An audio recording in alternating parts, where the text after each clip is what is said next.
O estalo seco cortou o silêncio do quarto de hospital. Foi um tapa rápido, covarde, dado com a força da raiva e da ganância.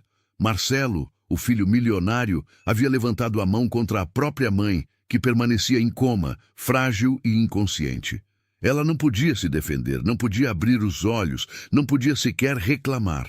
Só o som frio dos aparelhos testemunhava aquele momento impensável. Mas Marcelo não estava sozinho. Alguém viu. Uma presença discreta presenciou cada detalhe daquela cena de violência contra uma mulher indefesa. O que ele jamais imaginava era que esse gesto seria o ponto de virada em sua vida e que a justiça encontraria uma forma de alcançá-lo. Antes de entender como se chegou a esse dia, é preciso conhecer a história de Dona Helena. Porque, por trás daquela mulher silenciosa em um leito de hospital, havia uma vida inteira marcada por humildade, coragem e amor incondicional. Helena nasceu no interior de Minas Gerais, em uma pequena casa de barro. Sua infância foi marcada pela pobreza. A mãe lavava roupas para fora. O pai fazia bicos de roça. Ainda menina, ajudava a carregar trouxas de roupa até o rio, com os pés descalços na terra batida e o corpo miúdo acostumado ao esforço. Apesar da dureza da vida, havia nela um brilho raro. Os vizinhos diziam que Helena tinha um coração maior que o mundo. Mesmo quando não tinha muito, encontrava uma maneira de dividir o pouco. Foi essa simplicidade que chamou a atenção de Antônio, um jovem de família rica da região. Filho de fazendeiros, crescera em meio ao conforto, mas sempre desprezara a ostentação. O que ele buscava era verdade, e encontrou isso no sorriso sincero de Helena. Conheceram-se em uma feira, quando ela ajudava a mãe a vender pães. Enquanto muitos passavam sem notar, Antônio ficou encantado com a alegria daquela jovem que, mesmo sem luxo, irradiava vida. A família dele torceu o nariz. Como um rapaz de posses poderia se apaixonar por uma moça pobre? Mas Antônio não se importou. Queria alguém de alma limpa, que não visse nele apenas dinheiro, e Helena era exatamente isso. O casamento deles foi simples, mas cheio de significado. A união improvável entre o rico, que desprezava aparências, e a moça humilde que trazia nos olhos a força da esperança. Com Antônio, Helena conheceu uma vida de fartura, mas nunca se deixou deslumbrar. Continuava indo à feira com sua sacola de pano, ajudando vizinhos e tratando todos com respeito. Usava a riqueza não para ostentar, mas para servir. Por isso, todos a amavam. E foi essa mulher que conquistara corações por onde passava, que anos mais tarde acabaria deitada em um leito de hospital, vítima não da pobreza do passado, mas da ingratidão do próprio filho. Após o casamento com Antônio, Dona Helena conheceu uma vida mais confortável, mas nunca se deixou levar pelo luxo.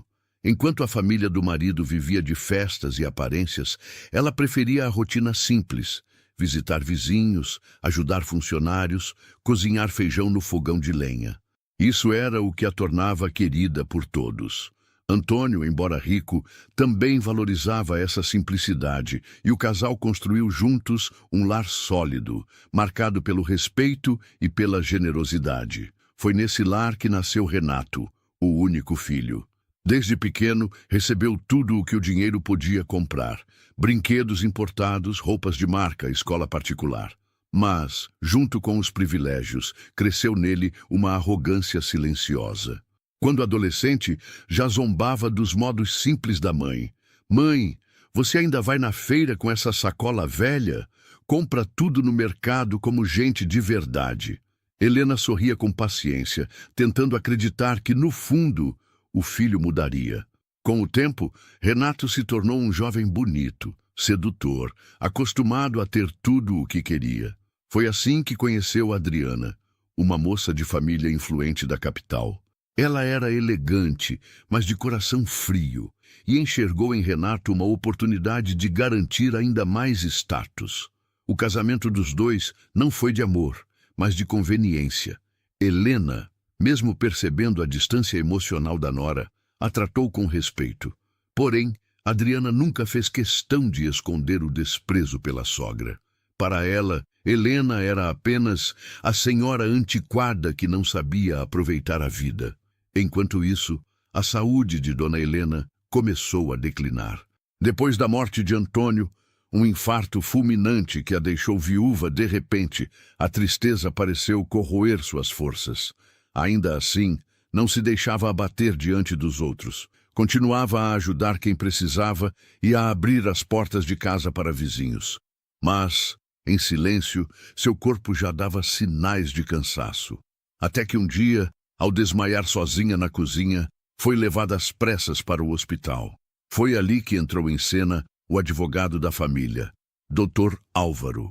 Homem de confiança de Antônio desde os tempos da fazenda, acompanhara cada detalhe da vida daquele casal. Respeitava Dona Helena como uma segunda mãe e era considerado quase parte da família. Agora, no hospital, ele assumia a responsabilidade de organizar o testamento, respeitando a vontade que Helena havia deixado registrada ainda em vida. Renato e Adriana, no entanto, enxergavam naquela situação apenas uma coisa: herança. O filho, cada vez mais impaciente, passava pelos corredores do hospital com o celular na mão, falando alto sobre carros novos, viagens, investimentos. Para ele, a mãe era apenas um obstáculo entre ele e a fortuna que acreditava já ser sua. Enquanto Helena permanecia imóvel, ligada às máquinas, Dr. Álvaro preparava os documentos que em breve mudariam o rumo da família. Mal imaginava ele que também seria testemunha do ato mais cruel de Renato, um ato que revelaria ao mundo quem aquele filho realmente era. Renato cresceu acreditando que o mundo girava ao seu redor. Se quisesse algo, bastava estalar os dedos. Carros de luxo, viagens caras, relógios importados, tudo fazia parte da rotina dele. E ao lado de Adriana, essa postura só se intensificava. Ela alimentava seus caprichos, sussurrando no ouvido frases que reforçavam a ganância. Você merece mais. Não aceite migalhas. Sua mãe não entende nada do mundo moderno. Nós é que sabemos viver de verdade. Enquanto isso, Dona Helena tentava manter o equilíbrio. Já não tinha um marido para aconselhá-la, nem irmãos por perto. Era ela, sozinha, diante do filho que amava mais do que tudo. Mas cada visita de Renato ao hospital era uma mistura de dor e frustração. Em vez de palavras de carinho, ele despejava críticas.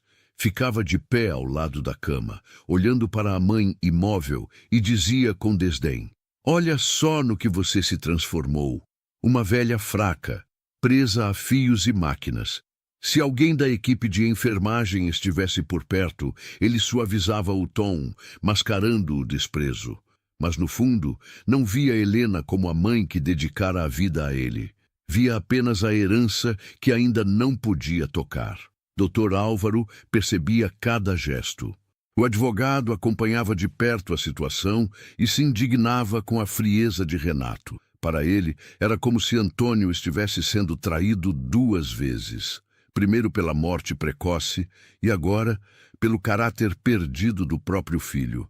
Muitas vezes, Álvaro se aproximava da cama de Dona Helena, segurava sua mão e falava baixinho, como se ela pudesse ouvir.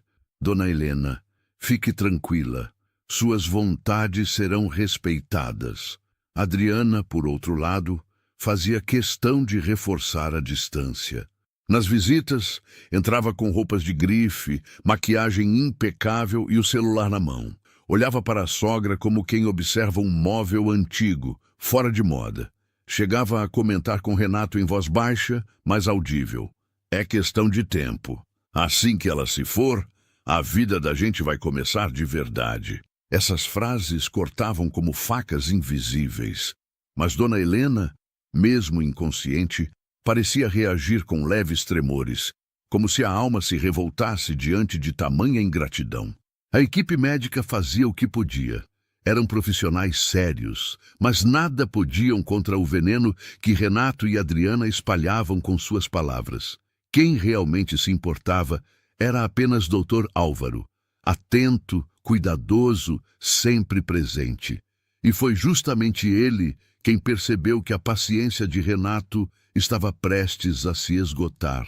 O filho não suportava esperar pela leitura oficial do testamento. Cada dia de internação parecia, para ele, um atraso em seus planos de ostentação. O que ninguém ainda sabia era até onde essa impaciência o levaria. O hospital, silencioso e frio, tornava-se palco de um conflito que logo explodiria em violência. E quem estivesse ali, naquela hora, jamais esqueceria o que estava prestes a acontecer. Adriana sempre foi presença marcante, mas não pelo carinho ou pela atenção. Onde chegava, fazia questão de ser notada. Entrava no hospital de salto alto, perfumes caros e roupas que destoavam da sobriedade do ambiente. Os olhares discretos dos funcionários se cruzavam, murmurando baixinho sobre a esposa arrogante do filho da dona Helena. Ela não parecia se incomodar. Pelo contrário, parecia se alimentar dessa imagem de superioridade. Para Renato, Adriana era como um espelho de suas próprias ambições. Em casa, o casamento dos dois era um acordo silencioso. Ele lhe oferecia status e riqueza, e ela reforçava sua sede por mais. Em vez de pedir paciência com a mãe, Adriana atiçava sua impaciência. Renato, você precisa resolver isso logo. Sua mãe está lá, imóvel, presa a aparelhos. Quanto tempo mais vai esperar? O testamento precisa ser lido. É o seu direito. Essas palavras funcionavam como gasolina no fogo da ganância dele. Renato, cada vez mais inquieto, circulava pelos corredores com passos pesados, como se estivesse em contagem regressiva. Não tinha lágrimas, não tinha compaixão. O que seus olhos refletiam era apenas cálculo. Quanto tempo mais até se tornar o dono absoluto de tudo? Dr. Álvaro, por sua vez, observava. Não era homem de intervenções precipitadas, mas a cada visita do casal, a preocupação aumentava.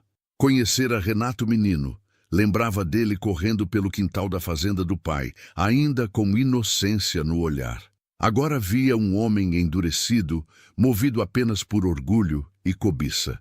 Adriana, astuta, percebia o desconforto do advogado.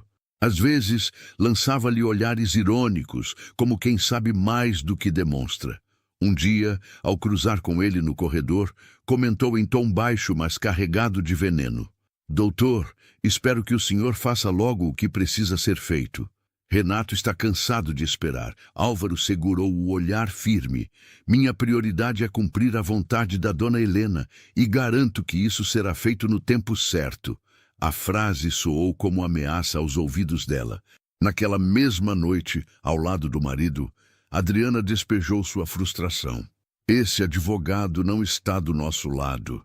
Se ele resolver complicar as coisas, podemos perder muito. Você precisa mostrar firmeza, Renato. Era a fagulha que faltava. Renato já não se contentava em esperar a leitura formal. Começou a visitar o quarto da mãe com frequência maior, falando em tom cada vez mais alto, como se a própria Helena pudesse ouvi-lo, mesmo em coma. Eu não vou aceitar ser enganado, ouviu? Essa herança é minha por direito. As palavras carregadas de ódio ressoavam no silêncio do quarto, em contraste brutal com a serenidade do rosto de Dona Helena. A cada visita, o abismo entre mãe e filho parecia se alargar, até que se tornasse impossível de atravessar. E o hospital, antes um lugar de cuidado, estava prestes a se tornar palco de uma disputa cruel, onde o amor de mãe e a ganância de um filho entrariam em colisão irreversível. Os dias no hospital se tornaram longos e pesados. Dona Helena permanecia em coma, ligada aos aparelhos que mantinham sua respiração estável. Para os médicos, não havia muito o que fazer além de esperar. Para quem a conhecia, era doloroso ver aquela mulher, que sempre fora energia e acolhimento, reduzida à fragilidade de um corpo imóvel. Renato, no entanto, parecia enxergar cada batida dos monitores como um atraso. Impaciente, passava horas no celular, discutindo investimentos, falando em voz alta sobre carros que pretendia comprar, viagens luxuosas e até planos de mudar para o exterior. A cada visita, a mãe se tornava menos uma pessoa e mais um obstáculo. Adriana reforçava esse comportamento. Sentava-se ao lado do marido, mexendo no celular com ar de tédio. Quando se dignava a olhar para a sogra, era apenas para soltar comentários frios. Ela já deu o que tinha que dar. Você precisa pensar no seu futuro, Renato. Doutor Álvaro observava, silencioso, cada movimento. Conhecia a vontade de Dona Helena. Queria que sua herança fosse administrada de forma justa, com parte destinada a obras sociais da cidade e outra parte preservada para o filho. Mas o que via diante de si era um homem dominado pela cobiça, incapaz de honrar a memória da mãe e do pai. O advogado sabia que, em breve, teria de enfrentar o confronto inevitável. As enfermeiras, discretas, também percebiam a frieza de Renato. Algumas até comentavam nos corredores indignadas. Como alguém pode tratar a própria mãe assim? Murmuravam. Mas nenhuma delas tinha coragem de intervir. Enquanto isso, Adriana intensificava a pressão. Nas conversas privadas com o marido, dizia frases carregadas de veneno. Se você não tomar as rédeas logo, pode ser que sua mãe tenha deixado tudo amarrado de um jeito que nos prejudique. Precisamos garantir o que é nosso. Renato sentia o sangue ferver, e cada palavra da esposa o empurrava para mais perto de um limite perigoso. E agora eu quero falar com você que está acompanhando essa história. O que você faria se fosse doutor? Álvaro, vendo esse filho agir com tanta frieza diante da própria mãe em coma? E se fosse a própria mãe que dedicou a vida inteira a um filho que só pensa em dinheiro? Deixe aqui nos comentários a sua opinião, porque eu quero muito saber. E já aproveita, curta esse vídeo, compartilhe com alguém que você acha que precisa ouvir essa história e se inscreva no canal. Isso ajuda demais para que mais pessoas conheçam histórias como a de Dona Helena. O dia da leitura do testamento chegou. O hospital, já acostumado ao entra e sai de médicos e visitantes, parecia guardar em silêncio a expectativa daquela reunião.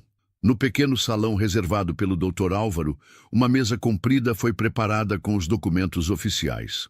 As janelas abertas deixavam entrar a luz do fim da tarde, mas a tensão no ar era tão densa que até o vento parecia hesitar em atravessar o ambiente. Renato entrou primeiro, acompanhado de Adriana.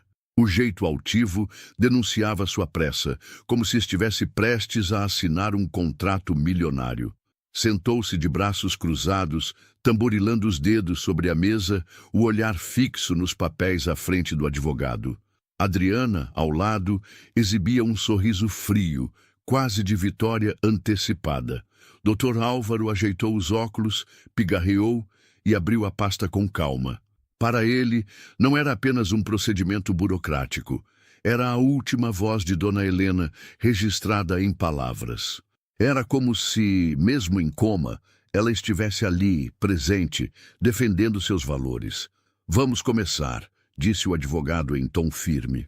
Dona Helena, em pleno uso de suas faculdades, registrou este testamento ainda em vida, com o desejo de que suas vontades fossem respeitadas quando chegasse o momento. Renato recostou-se na cadeira, impaciente. Adriana apertou sua mão sob a mesa, incentivando-o a controlar o nervosismo. O advogado prosseguiu. No documento, Dona Helena estabelece que parte de seus bens será destinada à manutenção de instituições beneficentes da cidade. Escolas comunitárias, hospitais locais e famílias em situação de vulnerabilidade terão garantido um fundo para apoio. O silêncio que se seguiu foi quebrado pelo riso irônico de Renato. Então é isso? Minha mãe enlouqueceu. Vai deixar o dinheiro dela para gente que nem conhecemos? Isso é um absurdo. Adriana concordou, murmurando ao ouvido do marido. Eu avisei. Dr. Álvaro, no entanto, não se deixou abalar.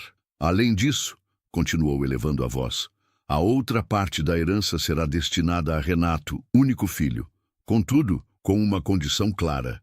Ele só terá pleno direito aos bens se provar responsabilidade e respeito pelo nome da família. Renato bateu a mão na mesa furioso. Respeito! Eu sou o filho dela! Eu não preciso provar nada a ninguém! O advogado o encarou firme. Dona Helena sabia que o senhor teria essa reação. Por isso deixou registrado. Mais importante que a herança é a honra do meu nome. E isso, Renato, só se preserva com dignidade. As palavras ecoaram como um soco invisível. Adriana cerrou os lábios frustrada. Renato, vermelho de raiva, levantou-se abruptamente. Isso não vai ficar assim, gritou, antes de sair do salão, empurrando a cadeira contra a parede. Dr. Álvaro permaneceu em silêncio por alguns instantes. Sabia que aquela explosão era apenas o início. No coração, carregava um pressentimento sombrio. Renato estava prestes a ultrapassar uma linha que jamais poderia ser apagada. O corredor do hospital estava quase vazio quando Renato voltou, tomado pela fúria. As palavras do testamento ainda ecoavam na sua mente como marteladas. Parte da herança iria para instituições e sua parte estava condicionada ao respeito e dignidade. Para ele, aquilo era uma afronta. Como sua própria mãe ousava duvidar dele, como ousava amarrar seu destino a uma condição moral. Adriana o seguia de perto, tentando conter a ansiedade. Você não pode deixar isso assim, Renato. Se não reagir, esse advogado vai acabar tirando tudo de você. Renato não respondeu, apenas empurrou a porta do quarto de Dona Helena com violência, fazendo o som ecoar pelo corredor silencioso. Lá dentro, a mãe continuava imóvel, ligada às máquinas. O rosto sereno, apesar da fragilidade, contrastava com a tempestade que se aproximava. Ele se aproximou lentamente da cama. Os olhos se encheram de um ódio frio. A raiva, que até então era só palavras e gestos impacientes, tomou forma em seu corpo. Então é isso, mãe, disse entre dentes. Preferiu deixar dinheiro para estranhos do que confiar em mim? Sempre me tratou como se eu fosse um problema, pois saiba que eu não preciso da sua aprovação. Adriana cruzou os braços, encostada à parede, assistindo sem intervir. Os olhos brilhavam com uma mistura de desprezo e satisfação. Renato inclinou-se sobre a mãe, aproximando o rosto do dela. O som do monitor cardíaco preenchia o silêncio. Então, num impulso de raiva, ergueu a mão e desferiu um tapa seco contra o rosto de Dona Helena. O estalo ecoou pelo quarto. O corpo dela não reagiu, mas a marca da violência ficou impressa em sua pele frágil. É isso que eu penso de você e das suas condições ridículas, gritou, ofegante. Por um instante, o tempo pareceu parar. O único som era o bip contínuo dos aparelhos. Adriana não demonstrou surpresa. Apenas balançou a cabeça e murmurou. Fez o que tinha que ser feito. Agora vamos ver se esse advogado ainda tem coragem de se meter. O que os dois não sabiam era que não estavam sozinhos. No canto do quarto, em silêncio, Dr. Álvaro observava. Tinha entrado pouco antes para verificar o estado da paciente, mas ficou imóvel ao testemunhar a cena. O choque o atravessou como uma lâmina. Nunca imaginara que Renato chegaria a esse ponto. Seu coração apertou. Aquilo não era apenas desrespeito. Era um crime contra a própria mãe, indefesa, deitada em coma. Por alguns segundos, o advogado conteve a vontade de intervir ali mesmo, mas preferiu permanecer quieto, absorvendo cada detalhe. Precisava de provas, precisava de firmeza para enfrentar Renato no momento certo. Renato, cego pela própria fúria, não percebeu a presença discreta do advogado. Acreditava que tinha desabafado num espaço sem testemunhas. Mal sabia que aquele gesto covarde seria sua ruína. Renato ainda ofegava, o peito subindo e descendo rápido depois do tapa na mãe. Andava de um lado para o outro, como um animal enjaulado. Adriana, encostada na parede, o observava com frieza, satisfeita com o espetáculo cruel. De repente, uma voz forte, carregada de indignação, cortou o silêncio. Seu miserável! Renato congelou. À porta estava Dr. Álvaro, o advogado de confiança da família. Mas não era o homem sereno de sempre. Os olhos ardiam de revolta, a respiração estava pesada, e a postura era de quem não suportaria mais um segundo de covardia. "Eu vi, Renato!" gritou avançando pelo quarto. "Eu vi você levantar a mão contra a sua mãe em coma." O filho tentou sustentar a arrogância, mas a voz saiu fraca. "O senhor não entende. Isso é coisa de família." Álvaro apontou o dedo em sua direção. "Família? Família é respeito, é amor, é cuidado. O que você fez é crime e covardia. Seu pai se reviraria no túmulo se pudesse ver o homem que você se tornou." Renato bufou, tentando recuperar o controle. "Eu só perdi a cabeça. Não foi nada demais." O advogado explodiu. "Nada demais? Você humilhou sua mãe a vida inteira com palavras e agora ousa levantar a mão contra ela quando não pode nem se defender." E tomado por uma fúria justa, Álvaro fez o que nunca pensou que faria. Avançou contra Renato e, num movimento seco, desferiu um soco direto em seu rosto. O impacto ecoou no quarto. Renato cambaleou, levando a mão à boca, surpreso. Adriana gritou, mas não se moveu. O advogado, com o peito arfando, aproximou-se ainda mais, encarando-o olho no olho. "Era isso que você merecia ter recebido lá atrás, quando ainda havia chance de aprender a ser homem. Talvez, se tivesse sentido a dor da disciplina, não teria se tornado esse ingrato que é hoje." Renato, atordoado, não conseguiu responder. O medo começou a tomar o lugar da raiva. Álvaro continuou firme, a voz carregada de emoção. "Dona Helena acreditou em você até o fim. Aguentou suas grosserias, suas humilhações, acreditando que um dia o filho dela ia mudar. Mas hoje, Renato, hoje você mostrou ao mundo que não é digno nem do nome que carrega." Adriana tentou intervir, a voz trêmula. "O senhor vai se arrepender disso." O advogado a fulminou com o olhar. "Quem vai se arrepender são vocês, porque eu vou levar essa verdade à justiça e vou fazer com que cada palavra da dona Helena seja cumprida. Nenhum centavo dessa fortuna vai ficar nas mãos de um covarde." O quarto mergulhou em silêncio.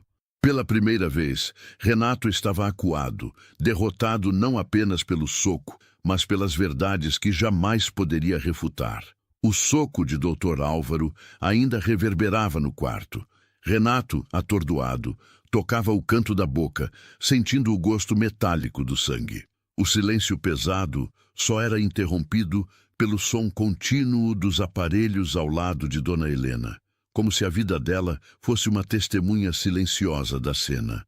Adriana tentou reagir, mas sua voz saiu trêmula, sem a altivez habitual.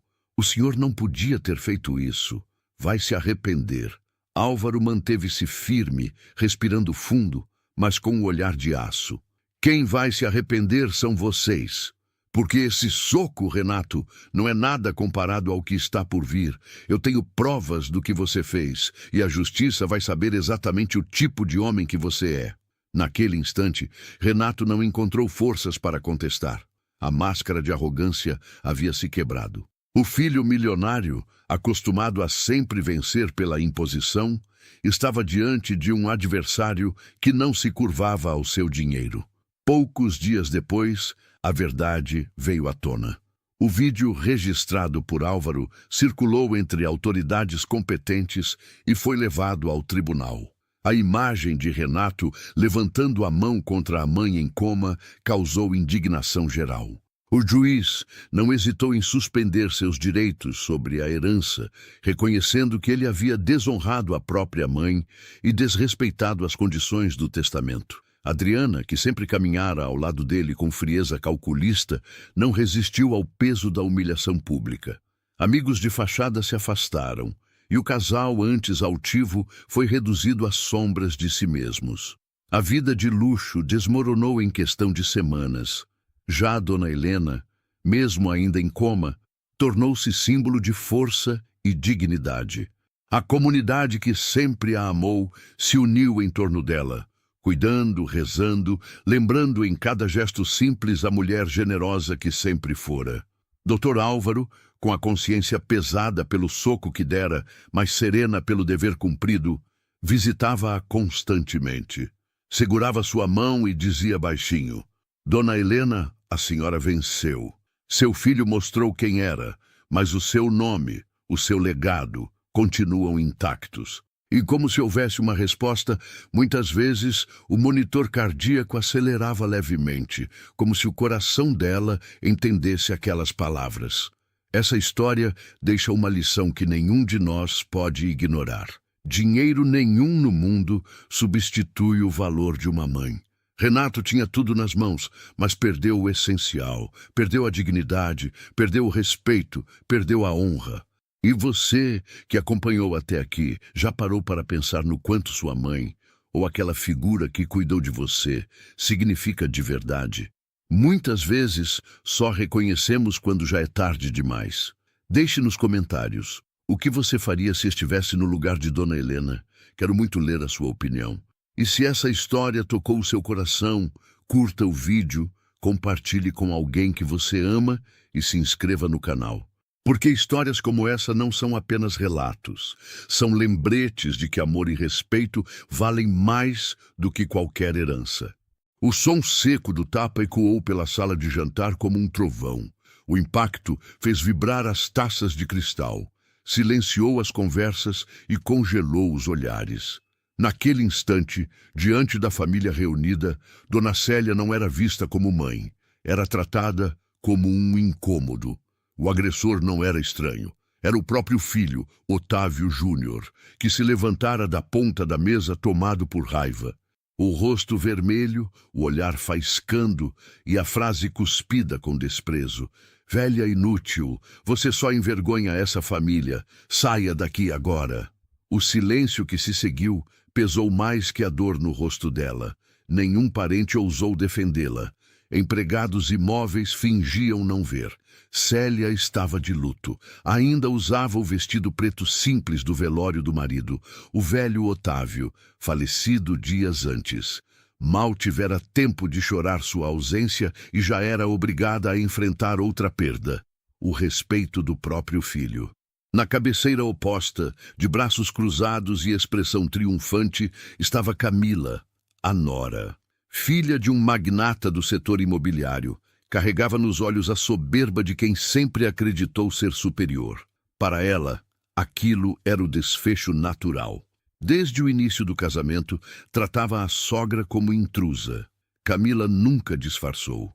Olhava para Dona Célia como se fosse uma empregada. Agora, com o marido repetindo seu desprezo, não precisava mais fingir respeito. Ao redor, alguns parentes cochichavam, outros abaixavam a cabeça. A mesa ostentava iguarias importadas, guardanapos bordados, pratos elaborados. Em contraste, a figura frágil da mãe parecia destoar daquele cenário de abundância. E foi impossível não lembrar dos caminhos que a trouxeram até ali. Quantas noites costurando a luz fraca de uma lâmpada, quantos turnos extras em consultórios e casas de família, quantas vezes deixou de comer para garantir estudo ao filho. E agora, o mesmo menino que embalara nos braços tinha coragem de erguer a mão contra ela.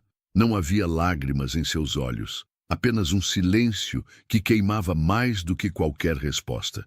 Porque dentro dela, misturado à dor, havia algo que ninguém naquela sala poderia imaginar. Algo guardado por anos, pronto para ser revelado no momento certo. Muito antes da humilhação diante da família rica do filho, Dona Célia era sinônimo de força silenciosa.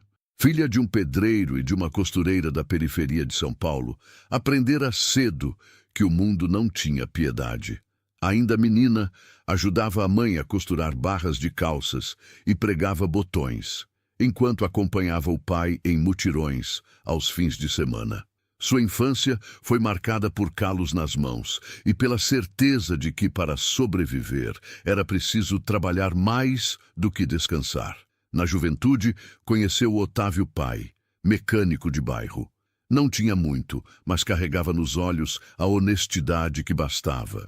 Casaram-se sem luxo, apenas com a bênção do padre da paróquia e um bolo simples doado por vizinhos. Naquele dia, Célia acreditava que a vida poderia ser dura, mas seria compartilhada. Muito antes da humilhação pública, Dona Célia era a coluna silenciosa da família. Filha de pedreiro e costureira da periferia de São Paulo, aprendeu cedo que a vida cobra caro. Ainda menina, pregava botões, fazia barras e ajudava o pai em mutirões aos fins de semana. Cresceu com os dedos marcados de linha e sabão e a certeza de que sobreviver exigia trabalhar mais do que descansar. Na juventude, conheceu Otávio, mecânico de bairro. Ele não tinha dinheiro, mas tinha um coração íntegro e mãos de quem não fugia do serviço. Casaram-se na paróquia, bolo simples da vizinha, música improvisada, sem luxo, mas com promessa, dividir o peso. O nascimento de Otávio Júnior, numa manhã chuvosa, reacendeu uma jura íntima. O filho teria o que ela nunca teve. Enquanto o marido passava o dia na oficina, Célia multiplicava jornadas. De manhã, casa em ordem. À tarde, costuras por encomenda. À noite, faxinas e limpezas em consultórios. Quando o corpo pedia trégua, a necessidade lembrava que livros, cadernos e sapatos não se compram com vontade. E ela voltava para a máquina, sob a luz fraca da cozinha. As pequenas vitórias vinham discretas. Uniforme em dia, lanche simples, boletins com notas altas. Quando faltava carne, inventava receitas com ovos, farinha e tempero de afeto. Quando o dinheiro sumia antes do mês acabar, vendia panos de prato bordados, passava roupas para vizinhas, trocava descanso por dignidade. E repetia baixinho, como quem benze o futuro: ele vai ser alguém.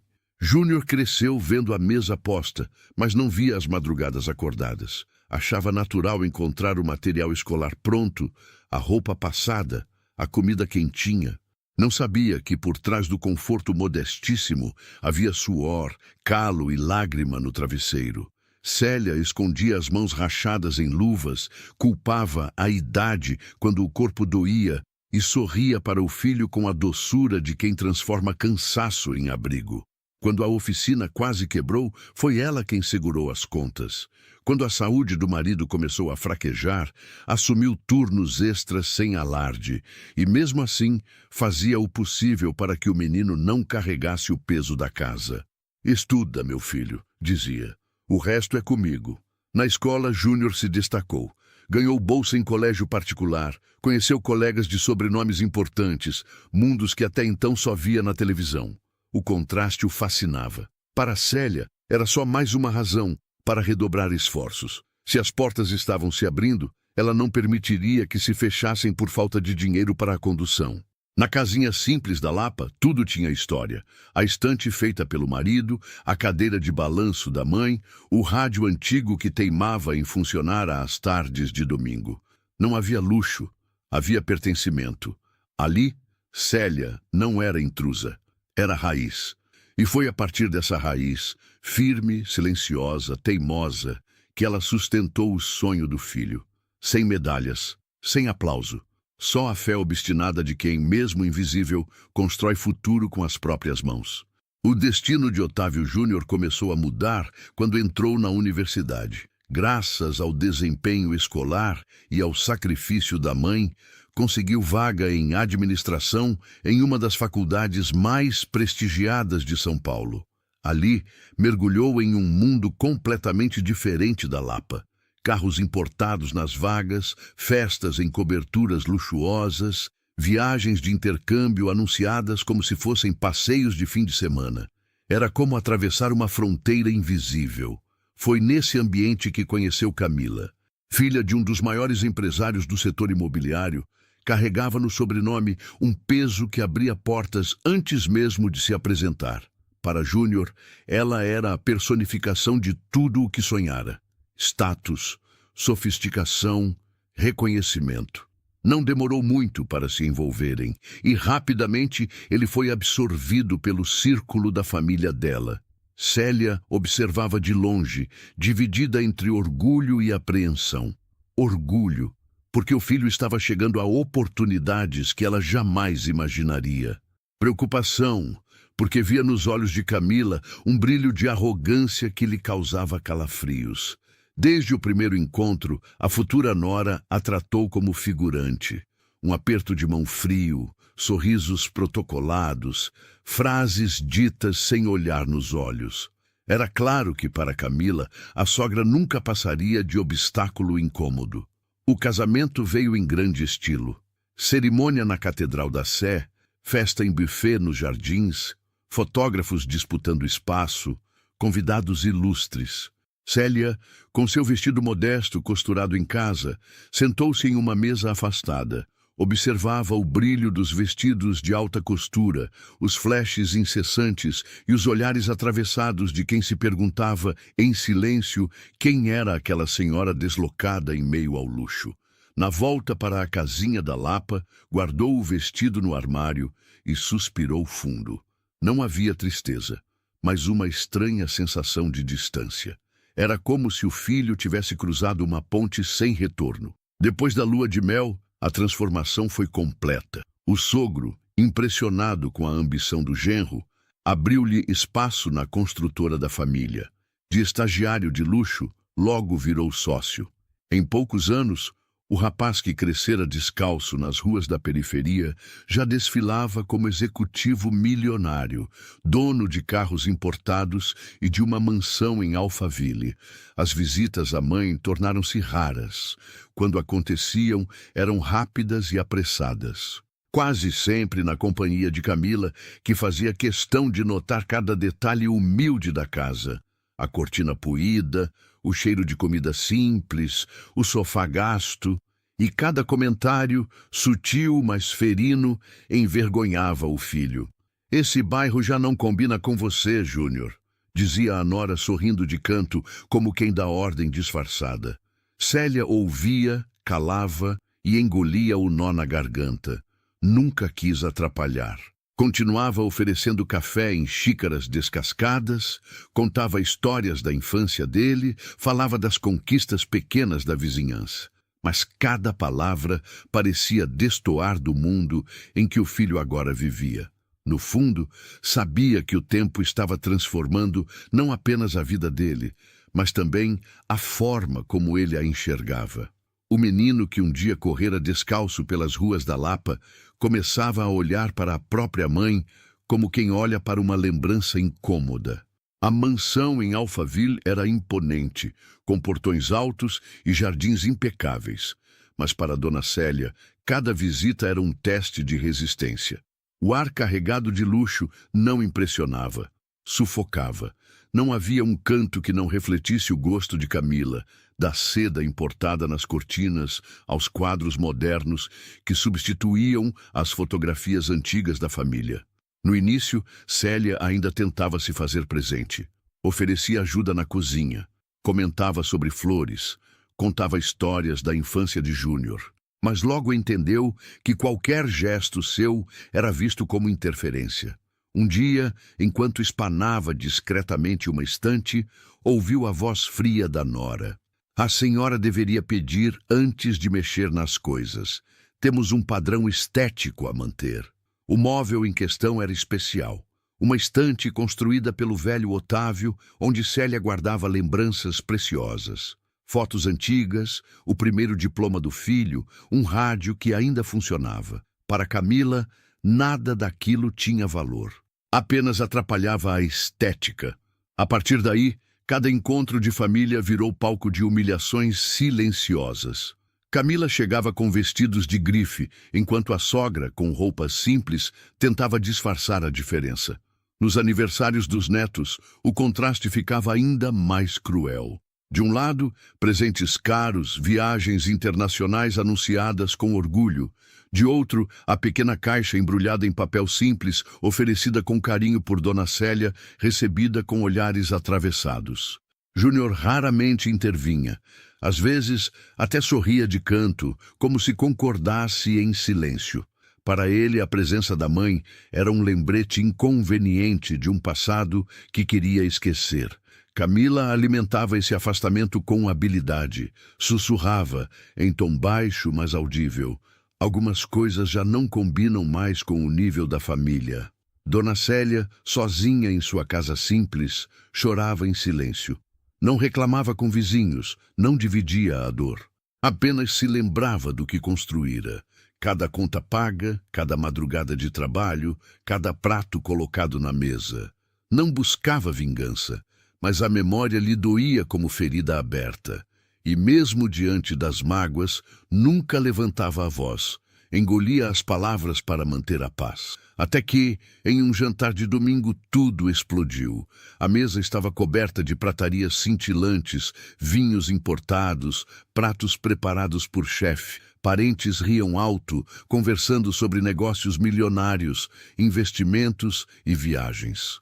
Dona Célia, em sua roupa modesta, permanecia discreta, invisível no canto. Foi então que, entre uma taça e outra, ousou lembrar de um detalhe da infância do filho. Lembra, Júnior, quando você corria descalço pelas ruas da Lapa e voltava com os pés cheios de terra? Era uma lembrança doce, mas atingiu Júnior como ofensa. Ele bateu a mão na mesa com força, ergueu-se tomado pelo orgulho ferido e gritou: "Velha inútil, você só envergonha essa família. Saia daqui agora." E antes que alguém reagisse, sua mão atingiu o rosto dela. O som seco ecoou pelo salão, gelando cada convidado. O silêncio que se espalhou depois do tapa foi sufocante. As taças de cristal ainda vibravam levemente sobre a mesa, mas ninguém ousava se mover. Parentes desviavam o olhar. Empregados fingiam não ouvir. Camila, de braços cruzados, exibia um sorriso discreto, como quem finalmente vencera uma batalha antiga. Dona Célia, porém, não reagiu com gritos nem lágrimas. Permaneceu firme, com o rosto marcado pela mão do filho, mas os olhos fixos em um ponto distante. Naquele instante, não era só dor que habitava seu peito. Era também a lembrança de algo guardado, quase esquecido, mas que poderia virar a história de ponta cabeça. Saiu da mansão em silêncio, carregando apenas sua bolsa simples. Na calçada, ajeitou o casaco surrado e caminhou com passos firmes. Não pediu carona, não olhou para trás. Cada passo soava como promessa silenciosa. Não seria apagada. Ao chegar em sua casa simples, na Lapa, o contraste foi gritante. Paredes descascadas, móveis antigos, mas tudo carregado de memórias. A cadeira de balanço herdada da mãe, o rádio antigo do marido, fotografias amareladas em porta-retratos. Ali, cada objeto lembrava que, mesmo sem luxo, ela tinha pertencimento. Sentou-se à mesa e passou a mão no rosto dolorido. Depois abriu a gaveta de ferro, onde guardava papéis importantes. Entre contas e recibos antigos, havia uma pasta plástica transparente. Dentro dela, contratos, escrituras e um envelope marrom. Era a lembrança da última conversa com Otávio pai, meses antes de partir. Debilitado pela doença, o marido pedira que ela guardasse aqueles documentos. Se um dia te desrespeitarem, se tentarem te expulsar, esses papéis vão ser sua voz quando a sua não for ouvida. Na época, Célia não quis acreditar que o próprio filho poderia se voltar contra ela. Mas agora entendia que o marido havia previsto tudo. No envelope, havia registros de empréstimos pagos com o esforço dela, a escritura da casa simples e, sobretudo, um adendo em cartório que a colocava como corresponsável em parte dos negócios iniciais do filho, quando ele ainda dependia de sua assinatura para conseguir crédito, provas concretas de que não era figura descartável. Célia fechou a pasta com cuidado, como quem segura uma arma invisível. Não queria vingança, queria dignidade. E pela primeira vez em muito tempo, adormeceu sem lágrimas, mas com um plano silencioso formado dentro de si. E me diga uma coisa, de onde você está assistindo essa história agora? Quero muito saber nos comentários. E mais, se fosse você no lugar de Dona Célia, como reagiria diante de uma humilhação dessas? Aproveite e já deixe o seu like, se inscreva no canal e compartilhe essa história. Isso ajuda muito a trazer novas histórias emocionantes para você. 3 dias depois do tapa, Dona Célia acordou cedo. Vestiu o mesmo casaco gasto e tomou o ônibus lotado rumo ao centro de São Paulo. No colo, a bolsa simples escondia a pasta plástica transparente. Do lado de fora, a cidade pulsava com pressa, mas dentro dela havia uma serenidade rara. Cada passo era calculado, sabia exatamente aonde ir. O destino era o banco onde, por décadas, mantivera discretamente uma caixa de segurança. Os funcionários já a conheciam pelo nome. Ao chegar, foi conduzida por um atendente jovem até a sala reservada. Suas mãos enrugadas tremeram ao girar a chave. Dentro da caixa, encontrou o envelope pardo com a caligrafia firme do marido. As bordas já amareladas denunciavam o tempo, mas as palavras eram claras. Cláusulas registradas em cartório que a garantiam como coproprietária em parte dos investimentos iniciais do filho. Tudo porque, no começo da carreira, Júnior não conseguia crédito sozinho e dependia da assinatura dela. A cada linha lida, Célia sentia a presença do marido como escudo invisível. Ele havia previsto a arrogância, o risco de ser esquecida. E agora era chegada a hora de usar aquele legado não para destruir, mas para se reerguer. Saindo do banco, foi até um escritório de advocacia simples. Lá a aguardava a doutora Helena, amiga de longa data, advogada experiente e de fala firme. Célia entregou os papéis com mãos trêmulas. Helena examinou cada detalhe, conferiu assinaturas e registros e depois ergueu os olhos com seriedade. Dona Célia, a senhora tem em mãos uma carta de poder. Seu filho não pode ignorar isso. Mas me diga, o que a senhora deseja exatamente? Célia respirou fundo. Não queria ruína. Queria apenas respeito. Pediu que fosse elaborada uma notificação oficial, reconhecendo seus direitos e deixando claro que não se apagava uma mãe como se apaga uma sombra incômoda. 2 semanas depois, enquanto Júnior e Camila recebiam convidados em Alphaville, um oficial de justiça interrompeu a festa com um envelope registrado em cartório. Diante de todos, Júnior leu em voz alta. Qualquer tentativa de expulsar ou agredir sua mãe resultaria na perda de benefícios e na transferência automática de parte dos bens. O salão, antes cheio de risadas, mergulhou em silêncio constrangedor. Parentes cochichavam, empregados pararam de servir. Camila arregalou os olhos, furiosa.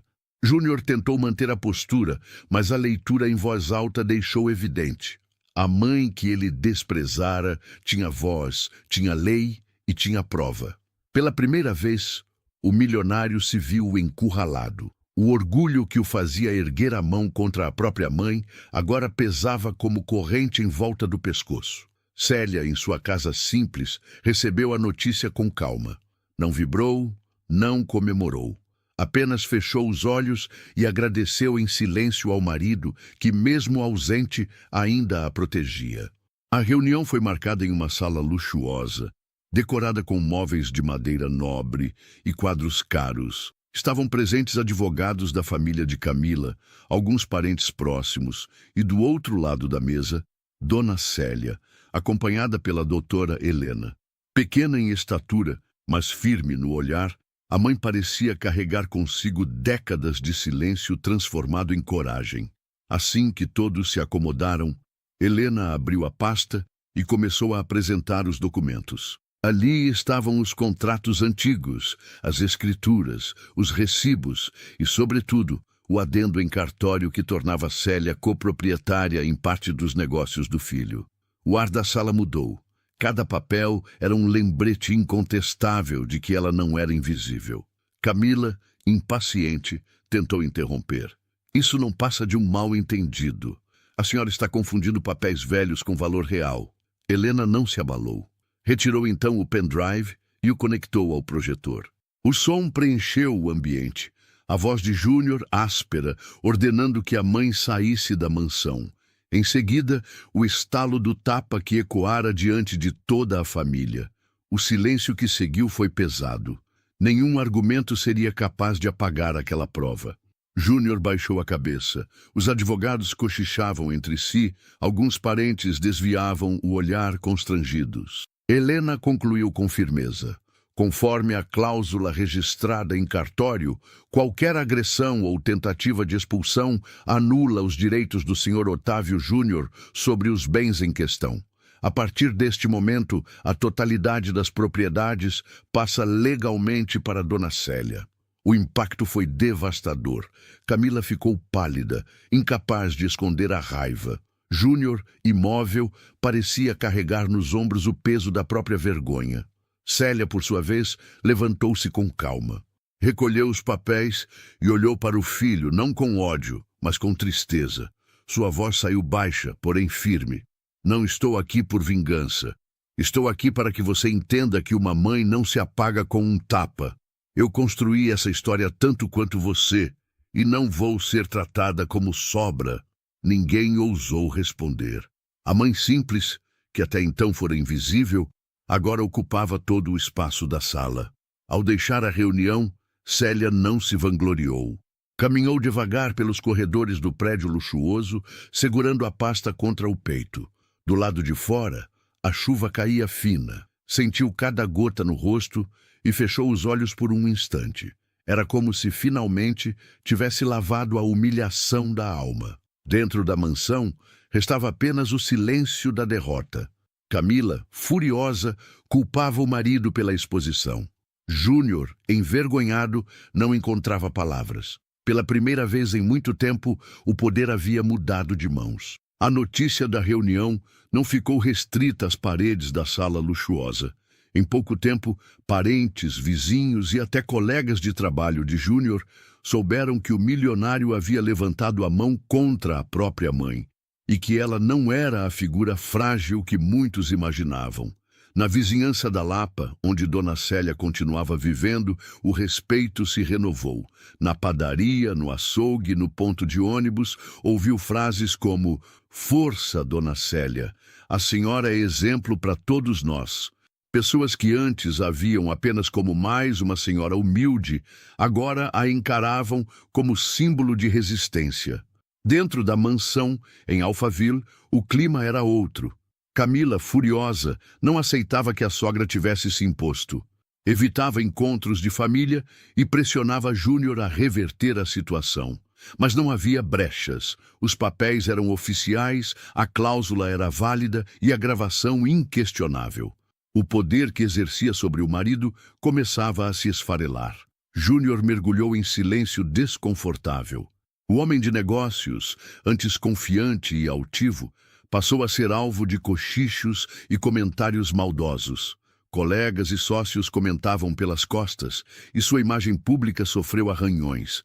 De herdeiro promissor, passou a ser lembrado como o filho ingrato que humilhou a própria mãe. Para Célia, a maior mudança era interna. Continuava morando na mesma casa simples, com paredes descascadas e móveis antigos, mas agora caminhava pelas ruas de cabeça erguida. Não carregava mais o peso da invisibilidade. O silêncio que antes sufocava agora era escolha, não imposição.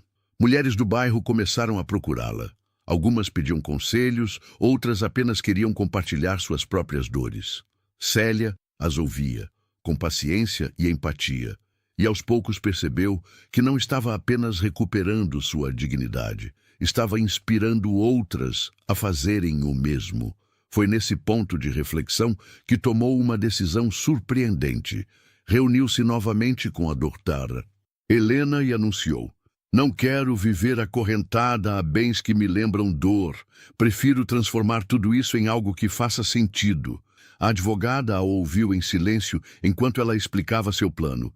Venderia sua parte nos negócios e investiria o dinheiro na criação de um espaço de acolhimento para mulheres idosas em situação de abandono. Um lugar onde nenhuma senhora precisaria passar pela humilhação que ela vivera. Meses depois, o projeto tomou forma. No coração da zona leste de São Paulo, um prédio simples, mas acolhedor, começava a ganhar vida. Quartos arejados, jardim com bancos de madeira, cozinha comunitária. Um lar digno, pensado para dar voz e cuidado a quem tantas vezes fora silenciada. Na inauguração, dezenas de mulheres emocionadas se reuniram para agradecer. Algumas expulsas pelos filhos, outras abandonadas pelos maridos, todas carregando histórias de dor. E ali, diante delas, Dona Célia discursou com voz firme: transformei a humilhação em força. Hoje, cada uma de vocês prova que dignidade não é favor, é direito. O lar Dona Célia rapidamente se tornou referência. Não era luxuoso, mas era humano. No jardim simples, senhoras conversavam sob o sol da manhã. Nos corredores, histórias se entrelaçavam como fios de um mesmo tecido. Cada mulher que ali chegava carregava cicatrizes, mas também encontrava acolhimento. Célia caminhava pelos cômodos com serenidade. Via nos olhos daquelas mulheres a dor que um dia também carregara, mas enxergava nelas a mesma chama de resistência que a sustentou. Ali, ela não era vítima, era inspiração.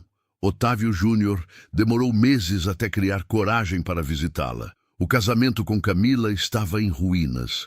Negócios abalados, prestígio arranhado, a confiança que ostentava parecia ter se esfarelado. Quando finalmente apareceu, encontrou a mãe sentada no jardim, cercada de senhoras que riam e contavam histórias. Aproximou-se com o semblante abatido. Mãe, eu errei. Sua voz era baixa, carregada de arrependimento. Dona Célia ergueu os olhos, mas não se levantou. Permaneceu firme, deixando que ele sentisse o peso do silêncio. Depois respondeu: você não errou só comigo, Júnior. Errou com a sua história, mas ainda pode aprender. O perdão existe, mas a confiança precisa ser reconquistada. Ele chorou ali, diante de testemunhas.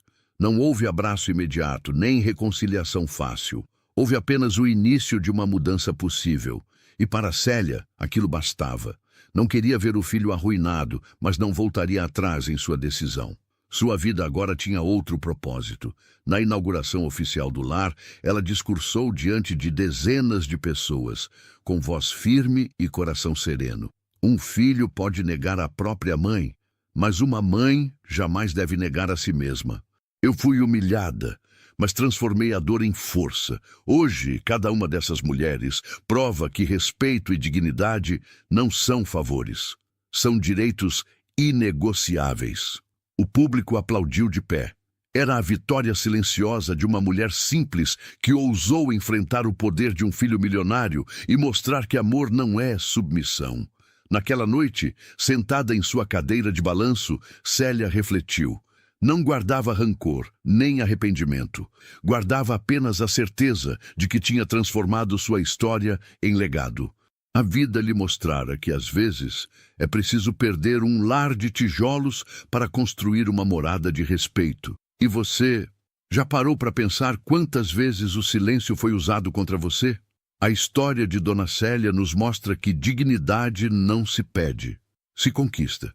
Que às vezes é preciso abrir mão do que pesa para segurar firme aquilo que realmente liberta. No lugar dela, o que você faria? Guardaria uma casa cheia de mágoas ou escolheria construir uma vida cheia de paz? Deixe seu comentário, porque a sua voz pode ser a força que alguém, neste exato momento, está precisando ouvir. Curta este vídeo, compartilhe com quem carrega dores parecidas e se inscreva no canal, para não perder outras histórias como essa. Porque, no fim, não é o patrimônio que define quem somos, mas a coragem de transformar a humilhação em legado e a dor em dignidade.